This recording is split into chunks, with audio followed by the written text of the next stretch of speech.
नमस्कार दोस्तों। ओनो study group में आपका स्वागत है। आशा है कि आप लोग काफ़ी अच्छे ही होंगे और आपकी पढ़ाई भी काफ़ी अच्छी चल रही होगी। जैसा कि आपको पता है कि आप लोग को मैं मैथ्स पढ़ा रहा हूँ और मैथ्स में मैंने काफ़ी सारे टॉपिक्स भी डिस्कस किए हैं और टॉपिक वाइज में जैसा बोला जाए तो परसेंटेज तो मैंने कंप्लीट किया ही और प्रॉफिट और लॉस अभी जो चल ही रहा है। और साथ साथ मैं आपको लोग को मतलब जो अपकमिंग एग्ज़ाम जितने सारे होते हैं उनके जो भी प्रीवियस ईयर पेपर हो और जो प्रैक्टिस सेट होता है, जो मॉक टेस्ट होता है, जो आपको एग्ज़ाम के लिए हेल्पफुल होगा। अभी रिसेंटली एसएससी जीडी का एग्ज़ाम काफ़ी चल रहा है तो इसलिए मैं डेली बेसिस पे एसएससी जीडी के क्वेश्चंस को मैं आप लोग को प्रैक्टिस करा रहा हूँ। उसी से रिलेटेड मैं आज कुछ क्वेश्चंस को लेकर आया हूँ। तो वो सारे क्वेश्चंस को मैं अभी डिस्कस करूँगा कि कैसे वो सारे क्वेश्चंस को अटेम्प्ट लेते हैं, कैसे बनाते हैं, मतलब क्या अप्रोच होता है। बस मेन अप्रोच को बताने के लिए मैं जस्ट आप लोग को यहाँ पे आया हूँ। चलिए बढ़ते हैं फर्स्ट क्वेश्चन की ओर, देखते हैं बिना देरी किए हुए, क्योंकि आप लोग का टाइम भी काफ़ी इंपॉर्टेंट होता है। टाइम तो काफ़ी क्रूशियल ही होता है सबके लिए। फर्स्ट क्वेश्चन आप देख सकते हैं स्क्रीन के ऊपर, ये हमारा related to profit and loss है। इसको आप पढ़िए थोड़ा क्वेश्चंस को कि क्या क्वेश्चन बोल रहा है ये, कि क्वेश्चन में क्या पूछा जा रहा है, क्या डिमांड है। आप क्वेश्चंस को देख सकते हैं कि प्रॉफिट एंड लॉस से रिलेटेड है। महाबाजार मतलब कोई जैसे बिग बाजार का तो नाम सुने ही होंगे, तो यहाँ पे एक महाबाजार से रिलेटेड क्वेश्चन बनाया गया है। 20% डिस्काउंट्स ऑन बैग, कितना परसेंट डिस्काउंट दिया जाता है? 20% का। And which have been marked on 50% above the cost price, मतलब जो मार्क प्राइस होता है, जैसे कॉस्ट प्राइस यदि 100 रहा होगा तो मार्क प्राइस कहीं ना कहीं 150 रहा होगा, ये बता दिया। और Ashish pay 840 rupees for a bag, then the cost price of the bag. तो आशीष कितना पे कर रहा है? 840 रुपया। तो आशीष कहीं ना कहीं 20% डिस्काउंट में खरीद रहा है, तो 150 का 20% डिस्काउंट देखेंगे तो कितना होगा? ये कहीं ना कहीं 30 आएगा।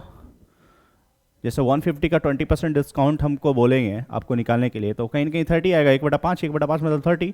तो ये कहीं ना कहीं कम कितना में सेल कर रहा होगा? 30 कम में सेल कर रहा होगा ये। तो बोला जाए तो ये 120 में सेल कर रहा है। और यहाँ ये परचेज कितना में किया है? वो 840। तो जो आशीष का मतलब जिस प्राइस पे वो खरीदा होगा वही उसका जो हमारा महाबाजार होगा उसका सेलिंग प्राइस होगा उसका। तो 8 जो यहाँ पे 120 है, यही हमारा 840 के बराबर है। तो 12/7 आप लोग को पता ही होगा टेबल। तो 1 बराबर कितना हो गया? 7 हो गया हमारा। 1 बराबर 7। जब 1 बराबर 7 हो जाएगा तो कॉस्ट प्राइस कितना गिवन है यहाँ पे? 100। तो 100 का वैल्यू कितना आ जाएगा? 700। बेसिक सा सवाल था, ज़्यादा कुछ टॉप नहीं था। मतलब आपको बस सेलिंग प्राइस को इक्वेट करना था कि आपका ये बोल रहा था कि जो उसका मार्क प्राइस है वो 50% ज़्यादा है कॉस्ट प्राइस से, 20% का डिस्काउंट दे रहे हैं। तो कहीं ना कहीं 150 का 20% जब आप फाइंड करोगे तो वो आएगा 30 को माइनस करेंगे तो 120, मतलब ये हो गया CP, ये हो गया SP और ये हो गया आपका मार्क प्राइस।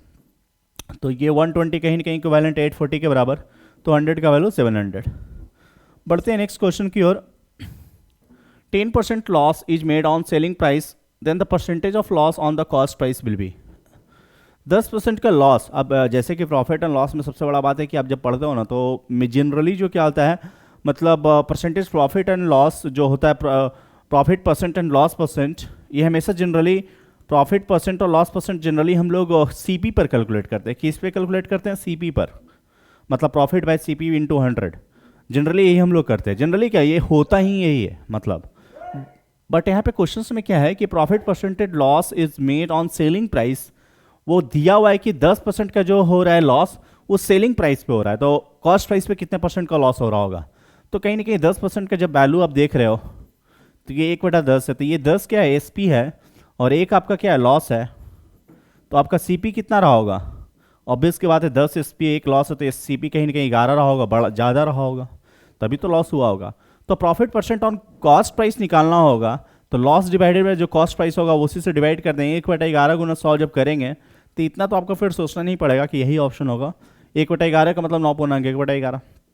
तो ये क्वेश्चंस जनरली SSC या कोई भी कॉम्पिटिटिव एग्जाम में मतलब पूछा जाता है। मतलब उसमें आपको profit percent on loss on selling price दिया हुआ रहेगा, तो वो पूछेगा कॉस्ट प्राइस में कितना प्रॉफिट परसेंट या लॉस परसेंट हो रहा है। या तो उल्टा भी पूछ सकता है ये, आपको profit percent on 20% profit percent on CP given रहेगा, पूछेगा find the profit percent loss on the selling price. So the question would be change, means जब आपका क्वेश्चन चेंज भी हो सकता है, यहाँ पर रिवर्स भी कर सकता है, उस सीपी पर देकर एसपी पे पूछ सकते हैं, एसपी पर देकर सीपी पर पूछा जा सकता है। तो ये सारे चीज़ को आपको थोड़ा सा हैबिचुएट होना होगा, प्रैक्टिस करना पड़ेगा। नेक्स्ट क्वेश्चन काफ़ी आसान सवाल है, सर्टेन इंडिसाइसिस का सवाल है, मतलब पावर का ही गेम है, मतलब कैसे इसमें पावर को कैलकुलेट करते हैं, ये सारे चीज़ को देखना। अब जिससे 25 का पावर 2.5 है डिवाइड बाई 5 का पावर 3, तो 25 को हम लोग 5 का पावर 2 भी तो लिख सकते हैं। 5 का पावर 2 गुना 2.5 डिवाइड बाई 5 का पावर 3, 2.5 इंटू 2 कितना होता है, 5 का पावर 5 हो जाएगा, और नीचे में 3 है तो बचा कितना, 5 का पावर 2। 5 का पावर 2 का मतलब कितना हो जाएगा, 25, और नीचे में तो 1, तो कोई भी नंबर हो गिवन होगा 1 से उसमें डिवाइड कर ही सकते, तो रेशियो क्या हो जाएगा, 25:1 होगा। तो काफ़ी ज़्यादा डिफिकल्ट सवाल नहीं था, इस सब सवाल में तो आपको ज़्यादा टाइम भी नहीं वेस्ट होगा। तो यही सब जो छोटे छोटे क्वेश्चंस होते हैं, जो 10 सेकेंड 15 सेकेंड 5 सेकेंड, मतलब जो आपको टाइम काफ़ी सेव करवाता है, मतलब एग्जाम में जब अब 2-4 क्वेश्चन ऐसे मिल जाते हैं तो टाइम आपका बचता है कहीं ना कहीं। तो और ये सब क्वेश्चन पे आपका सिलेक्शन भी नहीं होना जाना है, मतलब ये सब क्वेश्चन जनरली इसलिए दिया जाता है ताकि सारे बच्चे बनाएं, वहाँ पे कोई भी बच्चा डिमोटिवेट होकर ना आए एग्जाम में। मतलब 25 क्वेश्चन में ऐसा वो सेट ही करते हैं कि 15 क्वेश्चन 10 क्वेश्चन 10 to 15 क्वेश्चन सारे बच्चे अच्छे से अटैम्प्ट करेंगे। बाकी जो होगा 20 22 23 क्वेश्चन जो होता है वो थोड़ा सा जो 22 23 24 अटैम्प्ट करने वाले वो होते हैं अच्छे कैंडिडेट, जो मतलब सही तरीके से पढ़ाई करते हैं वही अटैम्प्ट करते हैं। तो यही डिफरेंस आ जाता है लोगों में। नेक्स्ट क्वेश्चन, a² - b² का फॉर्मूला पर ही है, ज़्यादा कुछ है नहीं है, क्योंकि ऊपर में दिया हुआ है कोई नंबर है, स्क्वायर तो उसका फाइंड नहीं कर सकते हैं सबसे पहली बात, तो हम तो कहीं ना कहीं अलजेब्रा का कुछ फॉर्मूला लगाएं ताकि ये नंबर वैल्यू आसान से कैलकुलेट हो जाए।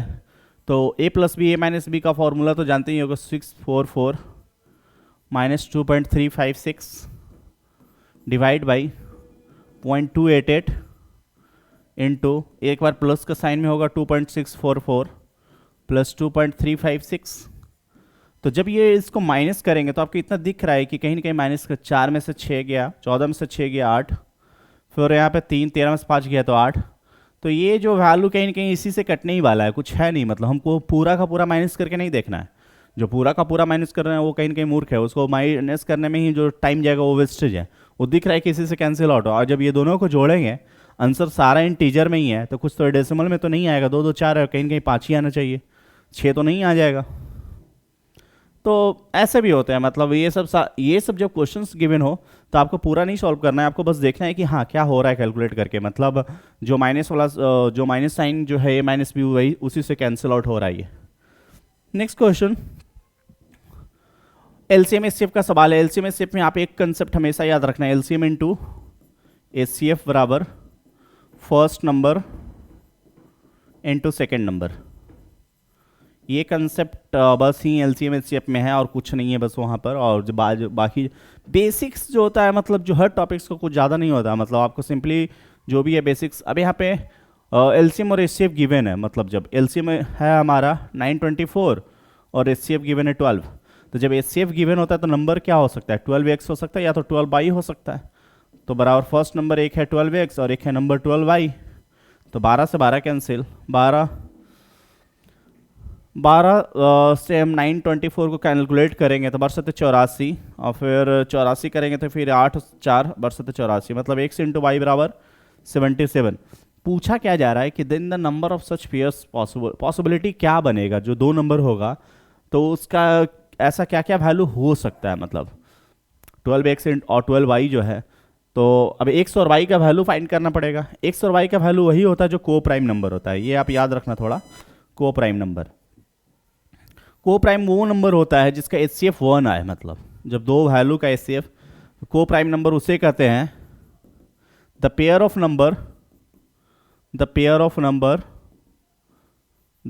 नंबर हु एचसीएफ is 1, जिसका एचसीएफ 1 होगा, like 2 3 you can say that, 3 10 you can say that, and 5 11। ये सब सारे जो नंबर है ये सब कहीं ना कहीं को प्राइम नंबर में आते हैं, मतलब जिसका 2 नंबर का पेयर जिसका एचसीएफ 1 हो। तो यहाँ पे 77 में आपको क्या लग रहा है कि एक तो 11 और 7 हो सकता है, इसका एचसीएफ 1 आएगा, और एक और 77 हो सकता है, इसका भी HCF 1 है। दो पॉसिबिलिटी बन सकता है और दो पॉसिबिलिटी में हमारा आंसर क्या, ऑप्शन सी। इसके अलावा कोई नहीं, 77 को डिवाइड करेंगे तो जिसका HCF 1 आएगा, मल्टीपल जो उसका देखेंगे हम लोग और 77 का, तो उसमें कोई भी ऐसा नंबर आपको फाइंड नहीं होगा। आप करके सोच भी सकते हो, जैसे 20 रहता तो 20 में आप क्या सोच सकते हैं, 4 गुना 5 ही हो सकता है, और या तो 1 और 20 हो सकता है, और क्या होगा, और तो कुछ हो नहीं सकता है। जिस बाकी और कोई अदर मल्टीपल लेंगे 10 गुना 2, बट ये को प्राइम नंबर है नहीं, हम लोग को को प्राइम ही देखना होता है, क्योंकि वहाँ पे क्या हो जाता है कि को प्राइम रहने से क्या होता है कि HCF कहीं ना कहीं 12 ही रह जाता है। नहीं को प्राइम नंबर को लेंगे और कोई अदर पेयर वाले नंबर को लेंगे तो वहाँ पे HCF फिर चेंज कर जाएगा, क्योंकि वहाँ पे फिर फैक्टर कुछ और बन जाएगा। आप यहाँ पे दिख ही रहा है, इसलिए को प्राइम नंबर को लेता है और कोई रीजन नहीं है। ये भी आप सोच सकते हो कि क्यों हम लोग को प्राइम नंबर को लेते हैं। नेक्स्ट क्वेश्चन कुछ ठीक ही ठाक सवाल है, ये नंबर सिस्टम का सवाल है, आप पढ़ सकते हैं इसको, क्वेश्चंस को। मतलब यहाँ पे बोल रहा है student was asked to divide a number by 6 and 12 to the quotient, add 12 to the quotient. कोई भी नंबर है उसको पहले बोला उसको 6 से डिवाइड करो फिर 12 उसमें ऐड करो, but he over first added to 12 to the number. वो क्या करता है, गलती से पहले 12 जोड़ देता है और फिर and then the number is divided by 6, फिर 6 से डिवाइड करता है और उसके बाद उसको रिजल्ट आता है 112। मतलब करना ये था, कर दिया ये गलती से। तो जब ऐसे क्वेश्चंस में क्या होगा, हम लोग सबसे पहले देखेंगे कि ये नंबर था क्या। तो 6 से यहाँ पे गुना करेंगे तो क्या हो जाएगा, x + 12 बराबर 672। तो x का वैल्यू कितना हो जाएगा, 660। जब x का वैल्यू 660 हम पूछेंगे तो पूछा क्या है, the correct answer should have been, क्या होना चाहिए था, करेक्ट आंसर क्या होना चाहिए था। तो correct answer should have been, so we will, the correct number is 660. We'll put in the first equations 660 divided by 6 plus 12, that would equal to 110 plus 12, 122. The correct answer would be 122. मतलब हम लोग देख सकते हैं कि correct answer क्या होगा। यहाँ पे पहले करेक्ट नंबर तो पहले निकले कि क्या बनेगा। तो जो उसका जो क्वेश्चंस में लाइन तो काफ़ी ज़्यादा था, बट लाइंस को आप पढ़िए और स्टेप बाय स्टेप इसको सॉल्व करना था। मतलब पहले जो मेन चीज़ था उसको हम लोग पहले नंबर्स को फाइंड किया, नंबर को फर्स्ट पुट कर दिए। तो कुछ ज़्यादा कैलकुलेटिव ऐसे क्वेश्चंस होते नहीं हैं कि मतलब आपको इसमें ज़्यादा कुछ दिमाग लगाना है। नेक्स्ट क्वेश्चन सिंपल इंटरेस्ट का क्वेश्चन है, काफ़ी अच्छा ही क्वेश्चन है ये, और काफ़ी अच्छा क्या मतलब सिंपल ही क्वेश्चन है। सिंपल इंटरेस्ट रहेगा तो सिंपल ही क्वेश्चन रहेगा। आप इसमें जानते हैं कि एक फॉर्मूला P/R/T डिवाइड बाई 100 बराबर सिंपल इंटरेस्ट होता ही है, बस इसी के बेसिस पर है। बस ये यहाँ पे थोड़ा सा ध्यान रखना होता है कि टर्म जो है एक रुपीस में है, एक पैसा में है, एक मंथ में है, सबको एक स्टैंडर्ड वैल्यू में ही रखना होगा और कुछ नहीं है बस करना। प्रिंसिपल 1 रुपया है, आर निकालना ही है, टाइम कितना है 1 मंथ है, तो 1 मंथ है तो उसको कहीं ना कहीं 12 से डिवाइड करेंगे तो ईयर बनेगा, डिवाइड बाई 100 करेंगे, और पैसा है 1 पैसा उसको सिंपल इंटरेस्ट मिला है तो उसको कहीं ना कहीं रुपीस बनाएंगे तो 100 होगा, क्योंकि इधर भी तो आप रुपीस रखे हो। तो कहीं ना कहीं जो वैल्यू है उसका स्टैंडर्डाइज करके थोड़ा सा स्टैंडर्ड करने से तो हमारा जो वैल्यू करेक्ट आएगा। तो आर का वैल्यू कहीं ना कहीं हमारा दिख रहा है क्या, 12% पर एनम। तो ये मैं कुछ बेसिक सवाल से आप लोग को बस SSC GD के एग्जाम्स के लिए आप लोग को थोड़ा हेल्प हो जाए, इसलिए मैं करवा रहा था, ताकि आप इन जो भी कैसे क्वेश्चंस को अप्रोच लेते हैं वो थोड़ा सही तरीके से देखें। मिलते हैं नेक्स्ट क्लास में, और फिर मैं और भी कुछ अच्छे क्वेश्चंस को लेकर आऊँगा और आपकी प्रैक्टिस अच्छी होगी। आज के लिए इतना ही रखता हूँ, धन्यवाद।